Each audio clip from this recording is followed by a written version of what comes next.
Bonjour, je nous salue au nom de Jésus-Christ. Bienvenue dans ce culte matinal.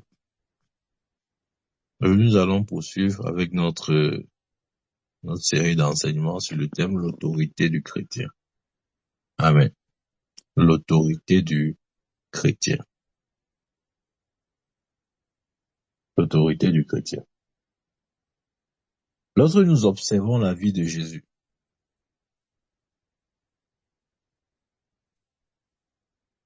il ressort clairement que Jésus n'était pas comme nous. Jésus était quelqu'un qui était pleinement conscient de son autorité. Il était si conscient de son autorité que, au point où il savait que même la création était appelée à lui obéir. Amen. Il ne parlait pas simplement aux démons. Il pouvait commander à la nature. Il pouvait regarder le figuier et dire au figuier, jamais plus on ne mangera de ton fruit. Il pouvait regarder le vent et dire stop, le vent s'arrête. Amen. Il pouvait parler aux choses même qui ont perdu la vie, aux choses inanimées. Il peut regarder la tombe de Lazare et dire Lazare sort, Lazare sort. C'est l'expression de son autorité. Oui, bien aimé, nous ne pouvons pas faire ces choses si nous ne sommes pas conscients de notre autorité. Amen. Notre victoire dépend du degré de conscience que nous avons de notre autorité. Ce n'est pas seulement dire que non, je suis né de nouveau, oh, vraiment, j'ai le Saint-Esprit, je parle en langue, non. J'ai la Bible. Non. Amen. Il est urgent pour chacun de nous de véritablement utiliser l'autorité que nous avons reçue en Christ Jésus. Amen. Il est important de reconnaître cette vérité, bien-aimée. Nous devons utiliser l'autorité que nous avons reçue en Christ Jésus. Autrement dit, nous serons toujours vaincus. Amen. Vous voyez, des fois, c'est facile de nous entendre dire des phrases telles que « Oh, j'ai Satan à mes trousses, il me pourchasse. Satan, laisse-moi, tu me pourchasses. Bien-aimé, priez pour moi, Satan me pourchasse, il me suit. Il est en train de me suivre de jour comme de nuit. » Bien-aimé, Satan n'est pas censé nous suivre. Ou nous pourchasser ou bien nous courir après nous, non. Au contraire, il est censé fuir loin de nous. Si Satan te pourchasse, si Satan te suit et court après toi, ça veut simplement dire que tu es juste un chrétien qui n'a pas encore compris son autorité. Il n'est pas censé te pourchasser. Il est censé fuir loin de toi. Amen. Des fois, on a tout accepté dans le corps de Christ. Amen. On a vraiment tout toléré. Et ça, comment je vais dire ça? Aussi longtemps que nous sommes dans cette condition-là, tant mieux pour Satan et tant pis pour nous. Parce qu'il va justement continuer d'utiliser ou de prendre avantage de notre ignorance pour continuer de nous dominer. Amen. Bien-aimé, Dieu nous a appelés à une vie de gloire et de succès, à tous égards. Et cette vie commence littéralement depuis le jour où nous acceptons Christ dans notre vie. C'est à ce moment-là que Jésus t'a donné l'autorité. Et il ne t'a pas donné l'autorité après. Nous pensons que non, vraiment, j'aurai l'autorité quand j'aurai même 5 ans dans la foi. Non. Le même jour où tu es né de nouveau, c'est ce même jour-là que Christ t'a donné son autorité. Amen. Mais nous devons en être conscients. Sinon, ça ne marchera pas. Ou si vous voulez, on ne pourra pas vivre la vie qui nous a été réservée en Christ Jésus. Amen. Ouvrons notre Bible dans Éphésiens chapitre 6. Bien-aimé, ouvre aussi ta Bible. N'attends pas seulement la lecture. Ouais, des fois, quand on dit ouvrir la Bible, on n'a même pas de Bible. Et certains disent qu'ils lisent pour nous.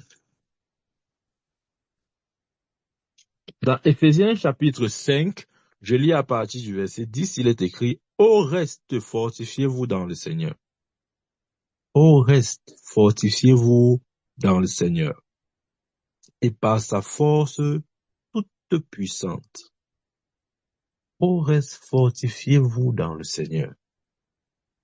Et par sa force toute puissante. » Bien, mais regardez.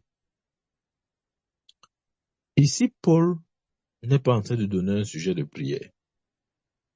Il n'est pas en train de dire, sujet de prière, prière numéro 1, fortifiez-vous dans le Seigneur, non. Amen. Il dit, fortifiez-vous dans le Seigneur. C'est quelque chose que nous devons proclamer tous les jours. Nous devons prendre avantage de la grâce de Dieu. Fortifiez-vous dans le Seigneur et par sa force toute puissante. Bien-aimé, ça veut simplement dire prenons avantage de la grâce de Dieu. Je vais vous donner un exemple de ce que je dis. Imaginez-vous un enfant qui est constamment menacé à l'école par un camarade de classe. Et il sait qu'il n'a aucune puissance ou force devant celui-ci. Tout ce qu'il peut faire, c'est de rentrer dire à son père, papa, je suis menacé à l'école. Par qui? Par mon camarade de classe. Le jour où son père va à l'école et qu'il se présente, bien aimé, quand cet enfant verra son père, prenons exemple, son camarade qui le menace s'appelle peut-être Steve.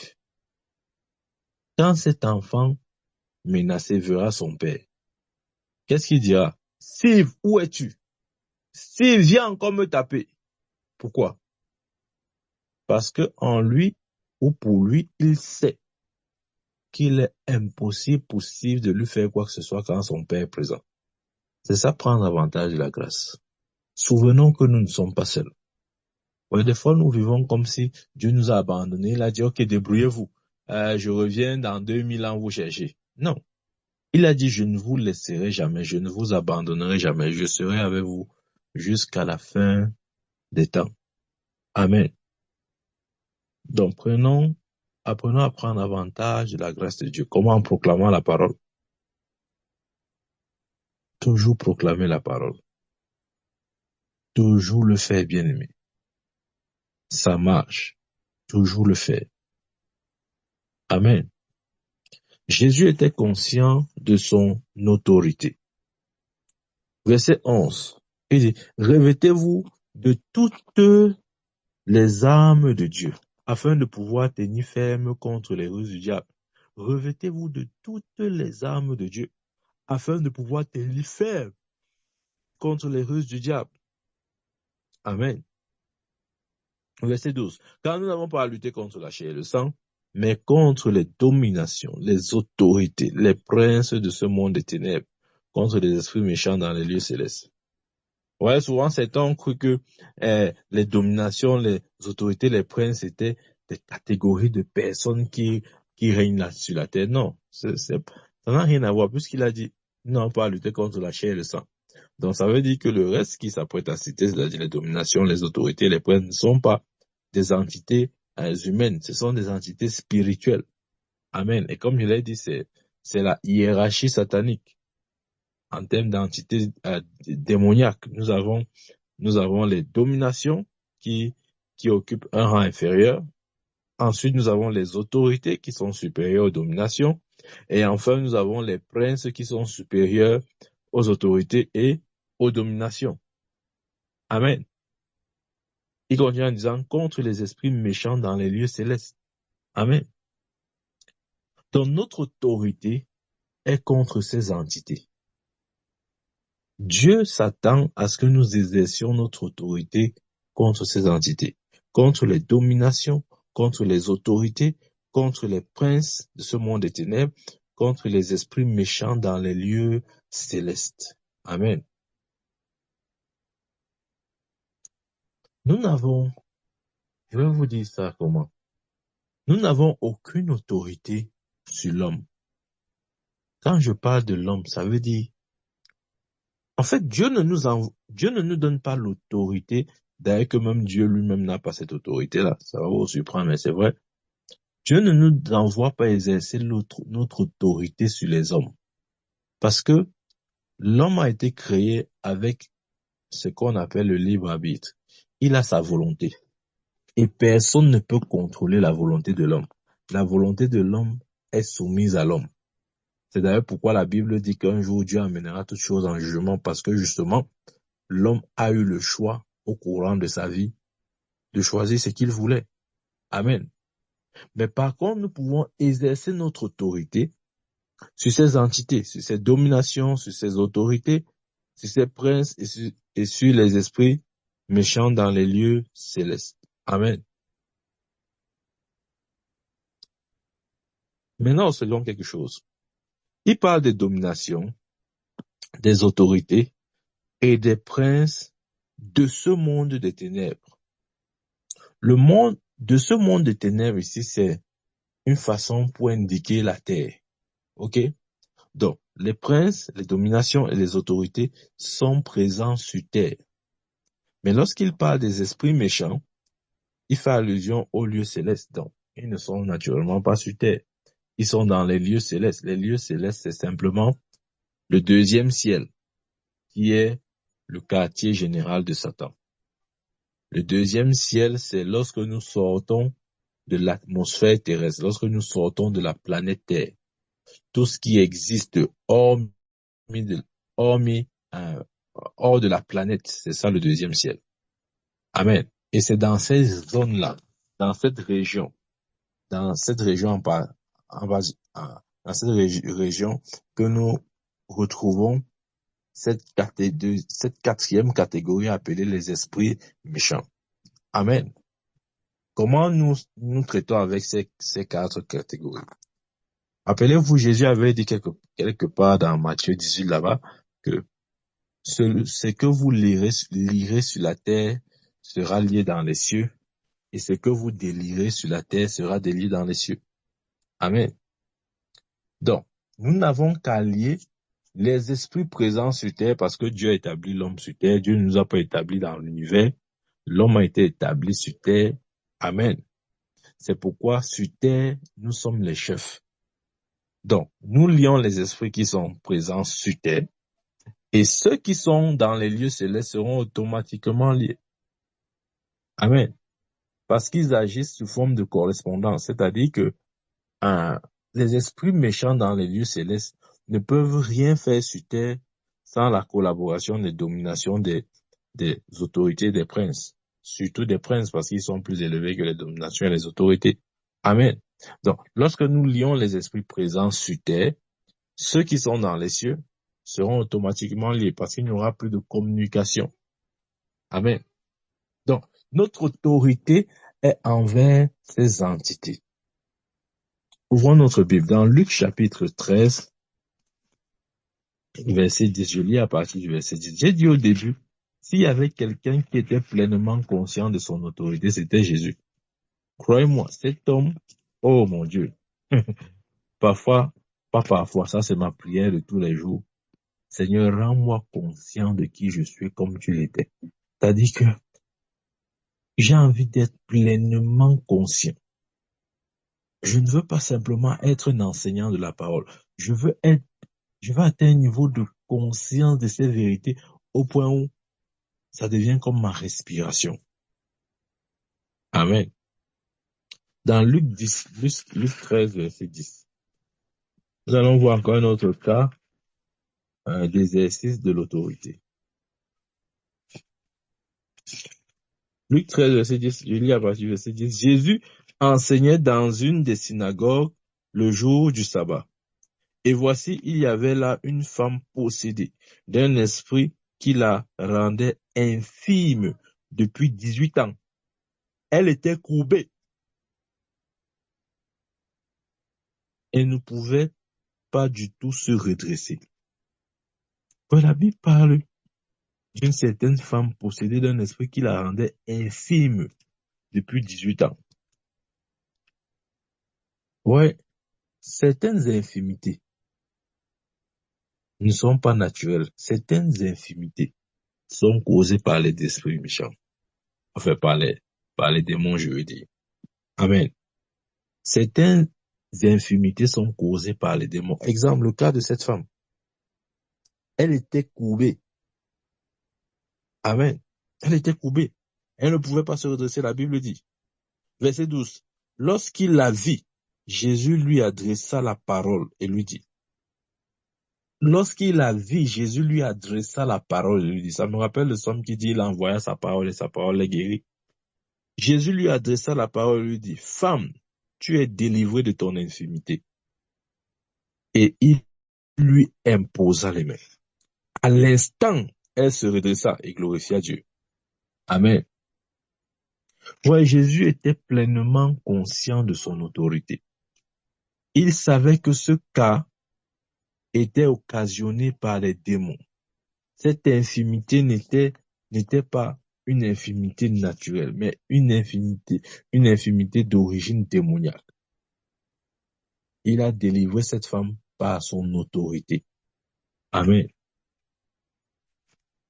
Bien aimé, lorsque nous lisons les évangiles, pour tous les miracles que nous voyons Jésus accomplir, faisons l'effort de nous identifier dans chacun de ces miracles. Ne lisons pas en disant que, ah oui, bon, c'est normal, non, c'était quand même Jésus. S'il ne guérit pas, qui va guérir? Non, bien aimé, ça ne va pas t'aider, ça ne va pas m'aider. Passez le temps à lire la Bible comme un journal, comme un livre de contes, ou bien comme un livre d'histoire, ne produira aucun changement. Amen. Et il n'y aura aucun changement pour celui qui lit juste la Bible comme un livre d'histoire. Dans Ephésiens chapitre 1, verset 15, je vais encore relire ce passage. Il dit, c'est pourquoi, ça c'est Paul qui prie pour l'église d'Éphèse, c'est pourquoi moi aussi ayant entendu parler de votre foi au Seigneur Jésus-Christ et de votre charité pour tous les saints, je ne cesse de rendre grâce pour vous, faisant mention de vous dans mes prières. Quel est le contenu de ces prières? Verset 17. Afin que le Dieu de notre Seigneur Jésus-Christ, le Père de gloire, vous donne un esprit de sagesse et de révélation dans sa connaissance. Verset 18. Et qu'il illumine les yeux de votre cœur pour que vous sachiez quelle est l'espérance qui s'attache à son appel, quelle est la richesse de la gloire de son héritage qui réserve aux saints. Amen. Ouais, la prière de Paul pour l'église d'Éphèse était une prière assez précise et concise. Amen. Je crois que plus qu'aucune autre église, l'église d'Éphèse est celle qui a reçu la révélation de leur autorité, la révélation de leur identité, la révélation de leur position. C'est l'église d'Éphèse. Parce que c'est dans cette épître que Pierre parle le plus de l'autorité du chrétien, de la position du chrétien, de l'identité du chrétien. Donc, bien aimé, si tu veux savoir davantage au sujet de ton identité, de ta position, de ton autorité, je vais simplement t'inviter à méditer le livre d'Éphésiens. Prends le temps de le lire encore et encore, doucement, dans un maximum de versions s'il le faut. Amen. Parce que crois-moi, s'il y a un livre qui nous explique notre position, notre identité, c'est bel et bien le livre d'Éphèse, le livre d'Éphésiens. Amen. Donc il prie pour l'église et il dit qu'il donne un esprit de sagesse et de révélation dans sa connaissance. Qu'il illumine les yeux de votre cœur pour que vous sachiez quelle est l'espérance qui s'attache à son appel, quelle est la richesse de la gloire de son héritage qu'il réserve aux saints. Nous devons identifier ça. Nos yeux doivent être illuminés. Nous devons percevoir ça de manière claire. Mais ce n'est possible que par un esprit de sagesse et de révélation dans sa connaissance. Ce n'est pas ces choses où on passe le temps à lire sans comprendre. Non. Nous devons lire maintenant avec compréhension. On n'a pas seulement lire la Bible, on dit on a lu. Ah, j'ai lu, non. Non, bien aimé. Est-ce que nous lisons avec un esprit de sagesse et de révélation dans sa connaissance? Parce que si ce n'est pas le cas, il n'y aura pas d'illumination. Il n'y aura pas de dévoilement. Amen. Il n'y aura pas d'accès à la connaissance. Nous allons rester sur la lettre. Et vous savez comme moi, la lettre tue. Amen. La lettre tue signifie tout ce que vous lisez sans révélation ne vous sert à rien. C'est ce que signifie la lettre tue. Des fois, nous lisons des choses. Nous pouvons même les réciter. Mais est-ce que nous avons la révélation de ce que nous lisons? Amen. Rappelons-nous l'épisode de Philippe avec l'eunuque éthiopien. Comprends-tu ce que tu lis? C'est l'esprit de sagesse et de révélation dans sa connaissance. Nous devons maintenant comprendre. Au nom du Christ Jésus, je proclame cette écriture dans chacune de nos vies. Un esprit de sagesse et de révélation dans sa connaissance. Que nos yeux soient illuminés maintenant. Pour que nous puissions identifier avec précision notre héritage. Amen. Bien-aimé, c'est à cette vie que Dieu nous a appelés. N'accepte pas moins que cela. Refuse d'accepter moins que cela. Ne va pas en deçà du standard de Dieu. Refuse. Amen. D'Éphésiens 3, verset 14. Il dit, à cause de cela, je fléchis les genoux devant le Père, duquel tire son nom toute famille dans les cieux et sur la terre, afin qu'il vous donne selon la richesse de sa gloire d'être puissamment fortifié par son esprit dans l'homme intérieur, en sorte que Christ habite dans vos cœurs par la foi, afin qu'étant enraciné et fondé dans l'amour, vous puissiez comprendre avec tous les saints quelle est la largeur, la longueur, la profondeur, la hauteur, et connaître l'amour de Christ qui surpasse toute connaissance, en sorte que vous soyez remplis jusqu'à toute la plénitude de Dieu. C'est-à-dire, parfois quand il lit Éphésiens, je me demande avec quelle intelligence Paul écrivait ce qu'il écrivait là. C'est-à-dire que ça me dépasse. Je vous dis la vérité. C'est-à-dire que Paul avait une sagesse, je ne sais pas quel est cet homme-là. C'est-à-dire, il réussissait à dire des mystères, des choses que l'intelligence de l'homme ne peut même pas approcher. Amen. Lisez vous-même là, Éphésiens ici. C'est-à-dire, c'est d'une cohérence et d'une profondeur. En tout cas, si ce n'est pas l'Esprit de Dieu qui écrit, un homme ne peut pas écrire de cette manière. Non, croyez-moi, un homme ne peut pas écrire de cette manière. Même si tu es inspiré comment, tu ne peux pas écrire de cette manière. Ce n'est même pas possible. Si ce n'est pas l'Esprit de Dieu qui écrit, l'être humain né d'une femme ne peut pas écrire de telles choses. C'est pas possible. C'est pas possible. Amen. Bien aimé, nous avons l'autorité. Nous avons l'autorité sur les dominations, les dominations, les autorités, les princes, les esprits méchants. Dieu nous a donné l'autorité sur toutes ces entités. Amen. Soyons maintenant conscients. Soyons maintenant conscients. Ne soyons pas les chrétiens qui sont en train de dire que priez pour moi, Satan me poursuit, il te poursuit. Ça veut même dire quoi, Satan me poursuit. Il fait comment pour te poursuivre? Avec quel pied?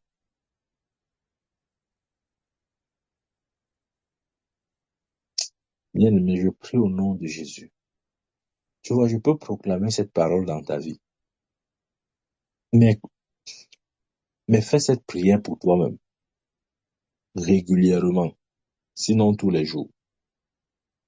Un esprit de révélation, de connaissance, un esprit de sagesse et de révélation dans sa connaissance. Amen. Prie ainsi chaque jour. Chaque jour. Jusqu'à quand? Jusqu'à ce que tu te vois couler dans cette onction-là. Amen. Ouais, des fois, nous ne désirons pas vraiment ce que nous disons vouloir là. C'est-à-dire que nous avons juste une soif passagère. Non. Si ta soif est authentique, bien-aimé, tu vas faire comme Jacob. Jacob avait dit, je ne te laisserai pas jusqu'à ce que tu m'aies venu. Ce n'est pas un truc où tu pries seulement un jour, 2 jours, après tu dis, il a prié. Si Dieu veut me donner, il me donne. S'il veut, il me donne pas. En tout cas, ce qui vient, vient. Ce qui sera, sera. Ça, ce sont des histoires bien aimées. Certains chrétiens parlent comme ça. De cette manière. Non, on peut pas juste dire, non, si c'est pour toi, c'est pour toi. Ce qui va venir, va venir. Non. Ce sont nos actions qui produisent les résultats. Ce n'est pas notre passivité. La passivité ne produit aucun résultat. Ce sont nos actions. Donc, si tu ne fais rien en disant que non, ce qui est à toi sera à toi, ou ce qui doit venir va venir, ou quoi, je sais pas comment on le dit souvent. Ça ne veut rien dire. Amen. Bon, reste le matin, là, tu te réveilles. Ne pars pas chercher la nourriture. Tu dis en tout cas, si c'est que je dois manger aujourd'hui, je dois manger aujourd'hui. Reste couché là sur ton lit. Tu commences à dire des choses comme ça. Et non, si c'est que je dois manger aujourd'hui, c'est que je vais manger aujourd'hui. Reste couché sur ton lit. Tu vas crever de faim, tu vas mourir, on va t'enterrer. Amen. Voyez, nous devons être maintenant conséquents. Nous ne sommes plus dans une saison, une époque où on doit parler comme des païens. Non. On a dit ça depuis des décennies, ça n'a rien changé. Maintenant, nous devons prendre notre destinée en main. Ce n'est plus les choses où on laissait comme ça, on dit non, on laisse notre vie à la chance. On laisse notre vie à la destinée naturelle. Si c'est pour toi, c'est pour toi. Si c'est pas pour toi, c'est pas pour toi. C'est n'importe quoi. Amen. C'est n'importe quoi. Le salut, c'est pour tout le monde, mais cependant, tout le monde ne sera pas sauvé, parce que tout le monde n'est pas disposé à le recevoir. C'est pas si c'est pour toi, c'est pour toi. La Bible dit quoi? Dieu a tant aimé le monde qu'il a donné son fils. Et Dieu a aimé tout le monde. Mais pourquoi tout le monde n'est pas sauvé? Parce que ce n'est pas tout le monde qui veut accepter Jésus.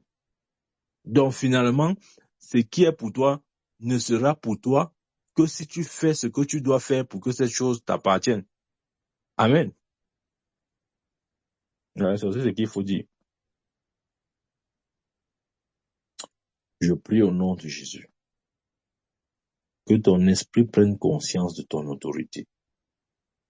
Amen. Ouais, notre autorité nous a été donnée à l'instant où nous sommes nés de nouveau. Amen. C'est à ce moment-là que Dieu nous donne notre autorité. Comment? Par le nom de Jésus. Amen. Je veux vous dire, Satan a peur. Il n'a pas peur des gens qui sont nés de nouveau. Les gens voient souvent que Satan a peur de moi parce qu'il est né de nouveau.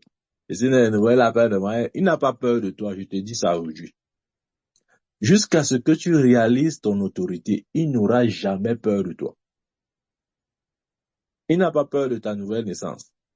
Il a peur de l'autorité qui est en toi. Amen. C'est de ça dont il a peur. Si ce n'est pas ça, si ce n'est que toi, il n'a pas peur de toi. Mais il a peur de l'autorité qui est en toi. Amen. Et nous devons découvrir cette autorité. Nous devons être conscients. Nous devons pouvoir l'utiliser. Jésus a dit, voici, je vous ai donné le pouvoir, je vous ai donné exousia, de marcher sur les serpents, les scorpions, sur toute la puissance de l'ennemi, dunamis, et rien ne pourra vous nuire. Amen. Ça, c'est Jésus qui parlait, ce n'est pas un apôtre. Ça veut dire que cette parole-là, nous ne pouvons pas la discuter d'une quelconque manière, parce qu'elle est sortie de la bouche du Seigneur de l'univers.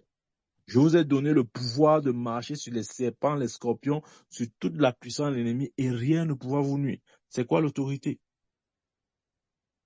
L'autorité, c'est le pouvoir délégué. Amen. Ouais, je vais vous donner encore cet exemple hier. Lorsque le policier se tient en route pour stopper les voitures, pour réguler la circulation, il le fait à partir de l'autorité. Amen. En fait, il n'a pas en lui le pouvoir de stopper un véhicule. Voici un conducteur ne refuse de freiner. Le policier n'a pas le pouvoir de stopper physiquement. Il n'a pas cette force physique. Amen. Mais il n'a pas besoin de cette force physique pour stopper le véhicule. Il a besoin de l'autorité. Amen. Parce que comment il veut dire ça? La puissance de l'autorité réside aussi dans la personne qui t'a donné cette autorité-là. Ou réside aussi, dépend aussi de qui se tient derrière cette autorité. Amen. Ouais, le policier qui se tient en route, il est un homme comme tous les hommes. Mais lorsqu'il lève sa main, tu es obligé de lui obéir. Il n'a pas potentiellement la force pour te contraindre, pour stopper ton véhicule. Mais il n'a pas besoin de l'avoir. Il a juste besoin de l'autorité. C'est la même chose, bien-aimé. Lorsque nous traitons avec Satan, nous traitons avec notre autorité, ce pouvoir délégué. De la même manière que les conducteurs automobiles obéissent aux policiers. C'est comme ça que Satan nous obéit. Des fois, tu n'aimes pas la manière à laquelle un policier dirige la circulation, mais tu ne peux rien faire. Tu vas te soumettre. Amen. Pourquoi? Parce qu'il a l'autorité. Il a la capacité de choisir. Il a la capacité de décider. Amen. Ouais. Ne soyons pas ces chrétiens qui disent chaque jour que oh, Satan me poursuit. Et priez pour moi. Et mon prophète, prie pour moi. Pourquoi? Satan me poursuit chaque jour. Chaque jour, je le fuis. Je le fuis là, mes trousses. Bien aimé, ce n'est pas ça l'évangile. Ce n'est pas ça le christianisme. Je dis encore, ce n'est ni l'évangile ni le christianisme. Cette doctrine où on doit prier pour les gens qui sont poursuivis par l'ennemi. La Bible dit quoi? La Bible dit résistez-lui avec une foi ferme, sachant que les mêmes souffrances sont imposées à vos frères dans le monde. Ouais. Résistez-lui avec une foi ferme. Le secret de Satan, c'est avoir la foi ferme. Si nous avons une foi ferme, bien aimé, il ne pourra rien faire. Il ne pourra rien faire. Il va peut-être rugir parce qu'il aime se faire passer pour un lion. Encore que c'est un lion qui a été vaincu. Ça veut dire que, je vais vous dire ce qui se passe. L'image spirituelle de l'ennemi est comme si. Là, ok, lisons un peu le verset d'avant. Il dit, soyez sobres, veillez, votre adversaire, le diable, rôde comme un lion rugissant, cherchant qui il dévorera. Bien aimé, la bonne nouvelle, c'est que pour nous, enfants de Dieu, ce faux lion-là a été vaincu. Donc, si vous ouvrez sa bouche, vous ne verrez aucune dent. Parce que toutes les dents ont été arrachées. Comment je sais? Colossiens 2, chapitre 15. Il a dépouillé les dominations. Les a livrées publiquement en triomphant d'elles par la croix. Ça veut dire que ce lion n'a plus de dents. Tout ce qu'il peut faire, c'est rugir. Amen. Voilà pourquoi il est important pour nous de nous tenir avec une foi ferme. Parce que la stratégie de l'ennemi contre les enfants de Dieu, c'est la ruse. Il n'opère que par la ruse. C'est sa carte. Il ne peut rien faire sans la ruse. Mais si vous êtes spirituel et que vous avez une foi ferme, vous allez réaliser que dans sa bouche, il n'y a plus de dents. Il n'a plus de dents. C'est un édenté. Jésus a arraché toutes les dents. Vous voyez, ce qui fait la force du lion, c'est aussi dans sa dentition. Si un lion n'a plus de dents, ça veut dire qu'il n'est plus un lion. Amen. Autrement dit, il ne peut plus faire du mal à personne. Tout ce qu'il peut faire, c'est rugir. Même pour ses rugissements. nous lui présentons la foi ferme et nous fermons sa bouche. N'est-il pas écrit dans Hébreu? Ces héros qui, par la foi, ont fermé la bouche du lion. Rappelons-nous de Samson. Par la foi, il a fermé la bouche du lion. Nous fermons sa bouche parce qu'il a été vaincu par Jésus-Christ. Amen. C'est ce genre de connaissance ou de conscience qui doit nous habiter. Ce n'est pas la peur. Ce n'est pas, oh, vraiment, Satan, pardon. Non. Nous ne négocions rien avec lui. Absolument rien. Et Jésus a dit, je vous ai donné le pouvoir de marcher, de régner, de gouverner, de dominer, d'assujettir. C'est de ça qu'il est question. On n'est pas en train de dire, ouais, Satan, pardon. Ouais, laisse-moi aussi comme ça, non. Va aussi déranger une autre personne. Depuis 10 ans, tu es sur moi. Laisse-moi aussi respirer maintenant. Il y a aussi d'autres personnes, non? N'est-ce pas, la Terre, c'est plus de 8 millions ou 9 milliards d'habitants. Va aussi déranger une autre. Bien aimé, ça doit s'arrêter. Ce n'est pas ton témoignage, ce n'est pas ton partage. Et je dis que cet ennemi est vaincu. Parce que c'est la réalité. Il a été vaincu par Christ à la croix. Amen. Et la victoire de Jésus était la victoire de l'Église. Rappelons-nous, Jésus n'avait pas besoin de vaincre Satan parce que de par sa nature, il était supérieur à Satan. S'il a vaincu Satan, c'est pour nous. Ce n'est pas pour lui. Absolument pas. S'il a vaincu Satan, c'est pour nous. Amen. Dans Matthieu 28, verset 18, voici, Jésus s'est approché, leur parlant ainsi. Tout pouvoir m'a été donné. Le mot là, c'est exousia. Toute autorité m'a été donnée dans le ciel et sur la terre. Dans le ciel et sur la terre. Donc l'autorité de Christ commence dans le ciel, s'achemine et ça termine sur la terre. Amen. Comme pour dire que il règne partout. Amen. Il règne partout.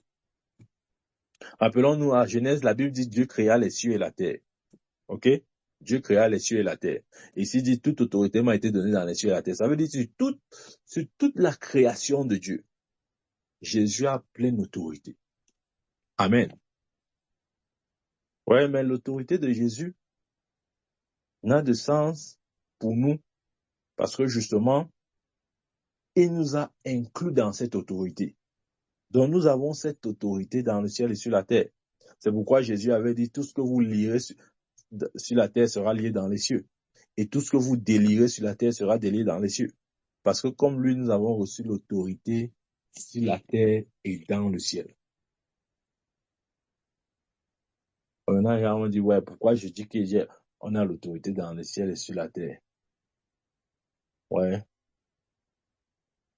Si Jésus est la tête et le corps et l'église est son corps, pensez-vous vraiment que la tête peut recevoir une autorité différente de l'autorité qui a été investie dans le corps? Non. L'autorité qui est sur la tête, c'est la même autorité qui est sur le corps. Parce que l'huile qui descend de la barbe d'Aaron, de la tête d'Aaron, est la même huile qui se répand sur ses vêtements. Ce n'est pas une autre huile. Ouais, on n'a pas préparé deux huiles différentes. Non, il y a une seule huile. Ça s'appelle l'huile ou l'onction du Saint-Esprit. Amen. L'onction du Saint-Esprit est une. Il n'y a pas deux variétés d'onction du Saint-Esprit. Non. L'onction du Saint-Esprit est une. Et cette onction-là, la Bible dit dans Jean 10, verset 38, vous savez comment Dieu a oint Jésus-Christ d'esprit et de puissance, allant de lieu en lieu, guérissant les malades. Donc, Dieu avait oint Jésus d'une huile, de l'onction du Saint-Esprit. Et c'est cette même onction qui est sur l'Église. Amen. Et par cette onction, nous exerçons notre autorité. Bien aimé, la clé, c'est de se voir en Christ. La clé, c'est de s'identifier. Que le mystère de l'identification prenne place en nous. Amen. D'où vient l'autorité du chrétien? L'autorité du chrétien sur la puissance de l'ennemi vient simplement de la résurrection, 1, 2, de l'ascension de Christ à la droite de Dieu. Je reprends. L'autorité du chrétien vient, 1, de la résurrection et 2, de l'ascension de Jésus à la droite de Dieu. Amen. Dans Ephésiens chapitre 2, versets 1 à 7, il dit, « Vous étiez morts par vos offenses et par vos péchés, dans lesquels vous marchiez autrefois selon le train de ce monde, selon le prince de la puissance de l'air, de l'esprit qui agit maintenant dans les fils de la rébellion. » Verset 3, « Nous tous aussi, nous étions de leur nombre, et nous vivions autrefois selon les convoitises de la chair, accomplissant les volontés de la chair et de nos pensées. Nous étions par nature des enfants de colère, comme les autres. Mais Dieu, qui est riche en miséricorde, à cause du grand amour dont il nous a aimés, nous qui étions morts par nos offenses, nous a rendus à la vie avec Christ. Ouais. Nous étions morts, mais il nous a rendus à la vie avec Christ. C'est par grâce que vous êtes sauvés. Verset 6. Il nous a ressuscités ensemble. Waouh. Il nous a rendus à la vie avec Christ, ouais. Ok. Maintenant, il dit, il nous a ressuscités ensemble et nous a fait asseoir ensemble dans les lieux célestes en Jésus-Christ, afin de montrer dans les siècles à venir l'infinie richesse de sa grâce par Jésus-Christ, de sa grâce par sa bonté envers nous en Jésus-Christ. Ouais. Nous avons été ressuscités ensemble et nous sommes assis. C'est ce processus qui établit notre autorité. Ouais, Dieu a fait ces choses pour que nous puissions les voir clairement, de sorte que ce soit mathématique. Ok? X plus X donne 2X. Ça, c'est la mathématique humaine. Il y a aussi la mathématique de Dieu. Lorsque tu te vois ressuscité avec Christ, lorsque tu te vois assis avec Christ dans les lieux célestes, il est impossible, je dis bien impossible, que tu ne manifestes pas ton autorité. Amen. Donc, quel que soit ce que tu as appris jusqu'ici du christianisme, la clé de l'autorité, c'est de te voir, réside dans ta capacité à te voir ressuscité avec Christ, comme Jésus est ressuscité, nous sommes ressuscités, et mieux encore, être assis avec Christ dans les lieux célestes. Amen. C'est de ça qu'il a dit. Il y a des demeures dans la maison de mon Père, je m'en vais vous préparer une place. Et cette place-là, Dieu merci, nous l'occupons maintenant, assis avec Christ dans les lieux célestes. Nous sommes en Christ. Ça, c'est la base ou le fondement scriptuel de notre autorité. La résurrection et l'ascension. Chacun doit s'entraîner pour voir ces deux éléments clairement dans son esprit. Tu dois pouvoir te voir comme étant ou comme ayant été ressuscité avec Christ et 2, maintenant assis avec Christ à la droite de Dieu. Amen. Parce que l'autorité de la tête est l'autorité du corps. Si la tête est assise ou si la tête est sur le trône, ça veut dire que le corps l'est également. Amen. Nous sommes devenus même plan. La Bible dit si quelqu'un se joint à Christ, il a un seul esprit avec lui. Et nous nous sommes joints à lui par la nouvelle naissance. Depuis que nous sommes nés de nouveau, nous sommes un seul esprit avec lui. Donc s'il est assis dans les lieux célestes, nous sommes assis avec lui. C'est ce que Paul dit ici.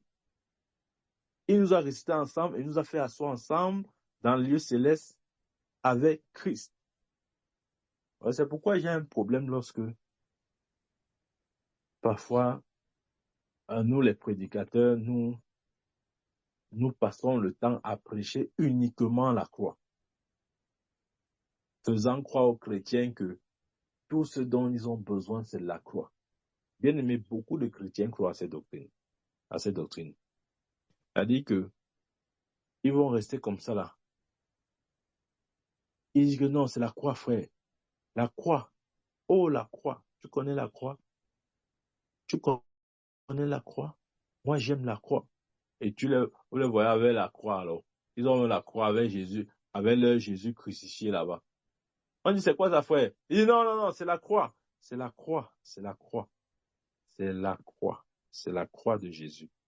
Jésus est mort à la croix. Je m'identifie à sa mort. Et son évangile s'arrête là. Il s'est juste identifié à sa mort. Il ne s'est jamais identifié à sa résurrection. Il ne s'est jamais identifié à son ascension et sa position à la droite de Dieu. Mais il s'identifie à la mort.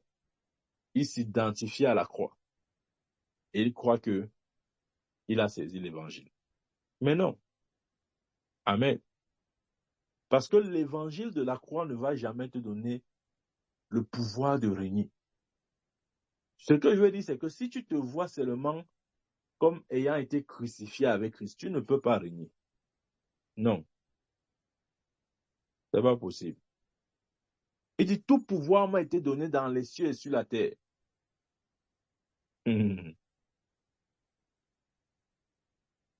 Rappelons-nous, quand Jésus est mort, il est ressuscité. J'ai dit, Jésus a connu 2 ascensions. La première ascension est juste après sa mort. Et la deuxième vient avec la résurrection. La première ascension est juste après sa résurrection.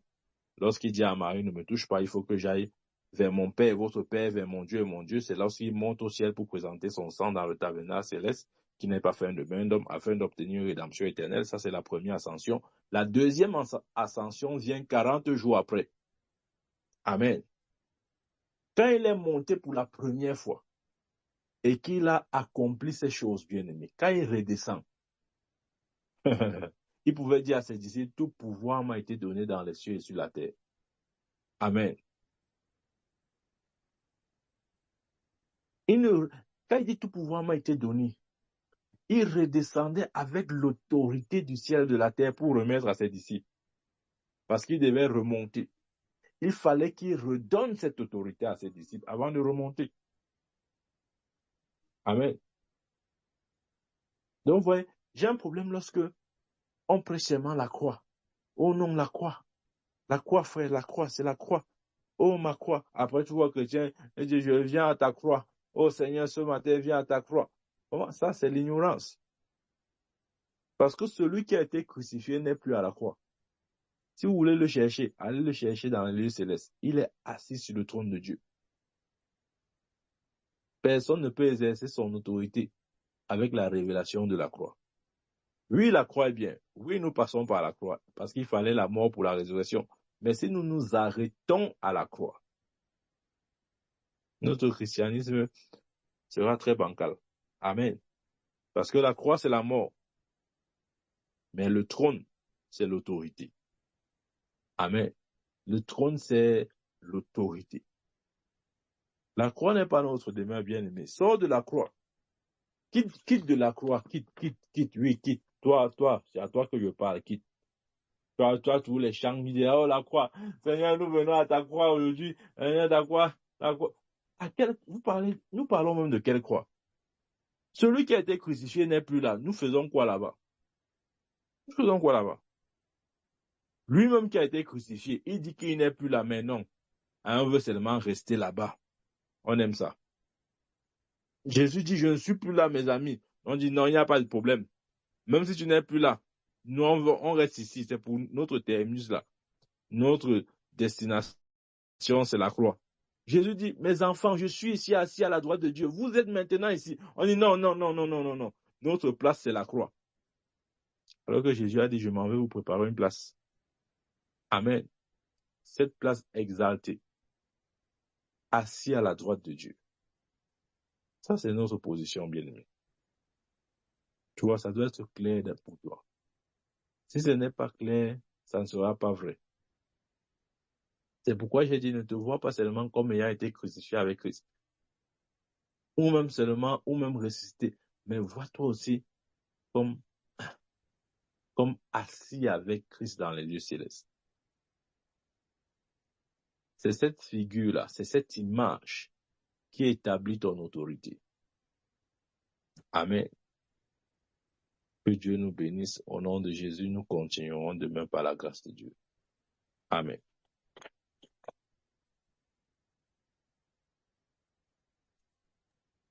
Amen. Amen, amen, amen, amen.